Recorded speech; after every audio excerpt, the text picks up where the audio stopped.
Hi, Ola, Namaste. Welcome back to another video. In this, we will talk about what to do when panic attacks. Fear and anxiety are pretty natural, necessary, and harmless emotions. They are experienced by everyone and are part of the whole experience of being human. In fact, anxiety can sometimes be helpful.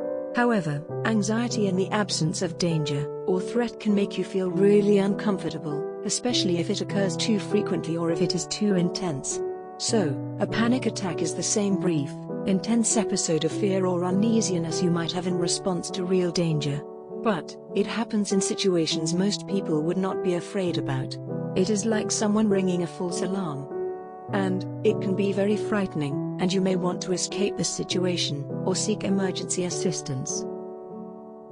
Before we move forward, it is essential to understand that fear and anxiety are just natural responses. It is a response to physical feelings in our body, the thoughts that we have, or the situations we are in.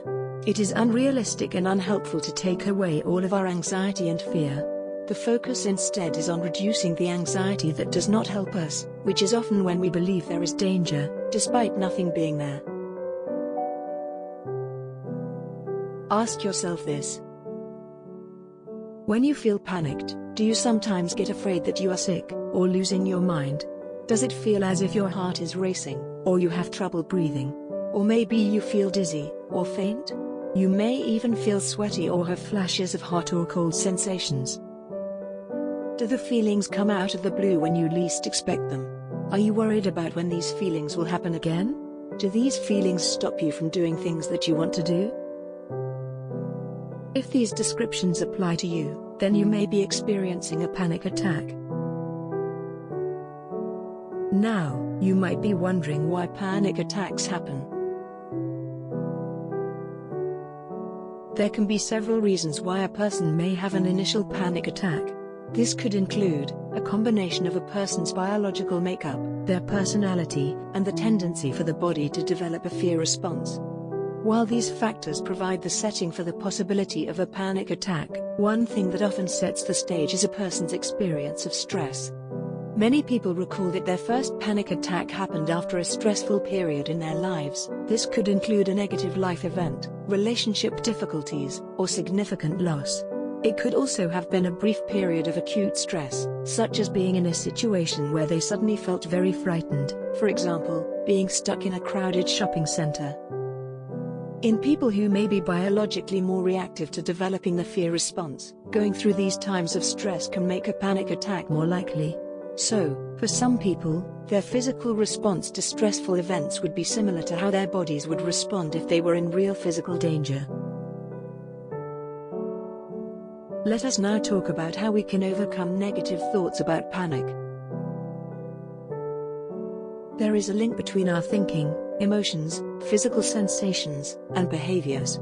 Indeed, our thoughts, also known as our cognitions, influence how we feel and how we behave. So, when we feel anxious, it's often because our brain has jumped to a negative conclusion about the situation. For example, I will fail the exam, or we see ourselves as unable to cope with the situation. For example, I won't be able to deal with it. These kinds of negative automatic thoughts can create more anxiety, keeping us stuck in a vicious cycle of panic.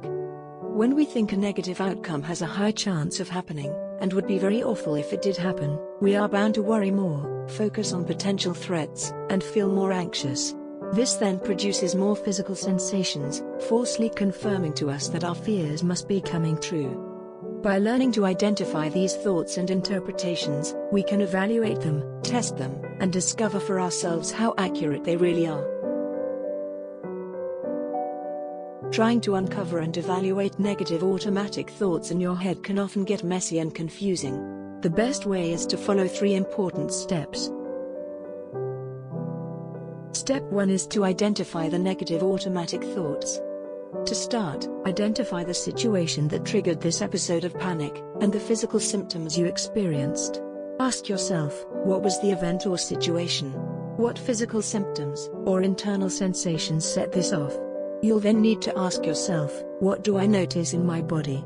How do I feel? Then, ask yourself, what am I worried would happen? What am I predicting? What conclusions am I jumping to? Try to be as specific as you can, even if you think that some of your unhelpful thoughts sound silly or embarrassing. Step 2 is to challenge these negative automatic thoughts. This involves analyzing, assessing, and evaluating the thoughts to see if they are indeed valid and true, as opposed to just accepting these thoughts and believing them without a question. Ask yourself, what is the evidence, or proof, that my thoughts or beliefs are true? You'll then need to ask yourself, is there any evidence that disproves my thoughts/beliefs? Then, ask yourself, how do I know that my thoughts or beliefs are true? Are there facts that I'm ignoring or I've overlooked? Try to find alternatives by asking questions such as, what are other ways of viewing the situation? Or is it helpful for me to think this way? Step 3 is to develop more helpful thoughts about the panic. Ask yourself, is there a more balanced or helpful way for me to look at this situation and the physical symptoms I am experiencing? Holding this more helpful thought in mind, rate your belief in the original negative thought and the intensity of your emotion. Remember that your responses do not have to shift a great deal. Even a small change can be meaningful in helping you to deal more effectively with the situation, and to feel more able to tolerate the uncomfortable physical sensations. So far, we've looked at the concept of panic, the symptoms, and how changing some of the thoughts contributing to panic can help. However, only changing our beliefs will not be helpful if we continue avoiding those sensations. So, let us now look at some different techniques you can use to cope with the panic. The first technique is breathing exercises. Breathing is a powerful determinant of our physical state. When our breathing rate becomes elevated, a number of physiological changes begin to occur. Anxiety causes an increase in our breathing rate. However, when our breathing rate increases without any physical exertion, we breathe out too much carbon dioxide. If the body cannot quickly return carbon dioxide levels to the optimal range, we experience further symptoms such as dizziness, lightheadedness, headache, weakness, and tingling in the extremities and muscle stiffness. The first exercise is called the square breathing. Its common name, box breathing, refers to the fact that a box has 4 sides, a concept represented in this breathing technique where you slowly count to 4 for a total of 4 times.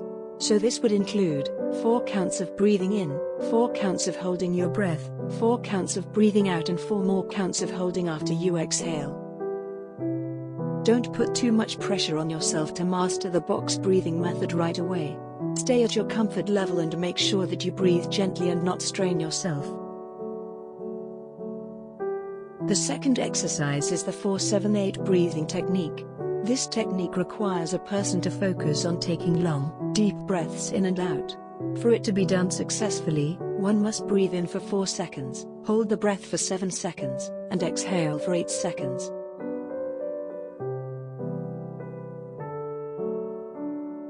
The second technique is relaxation exercises. Progressive muscle relaxation, or PMR, is an exercise that anyone can use to alleviate disturbing and disruptive emotional symptoms caused by anxiety. It teaches you how to relax your muscles through a 2-step process.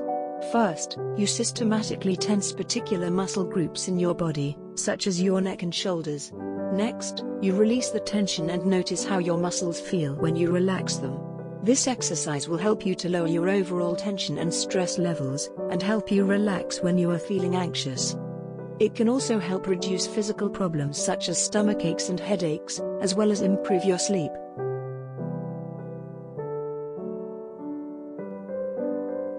Alternatively, panic attacks can be treated with psychotherapy, also called talk therapy, medication, or both. Psychotherapy can help ease anxiety symptoms and reduce the frequency of panic attacks. For example, CBT or cognitive behavioral therapy can help you understand how you react and think when you have a panic attack and how you can change this. Additionally, your therapist can teach you breathing techniques that can help with the anxiety. Your GP may also recommend medications such as antidepressants, beta blockers, and benzodiazepines. Combining these treatment programs can provide improvement in symptoms, teach the skills that will allow you to cope with or change your symptoms, and help you feel better.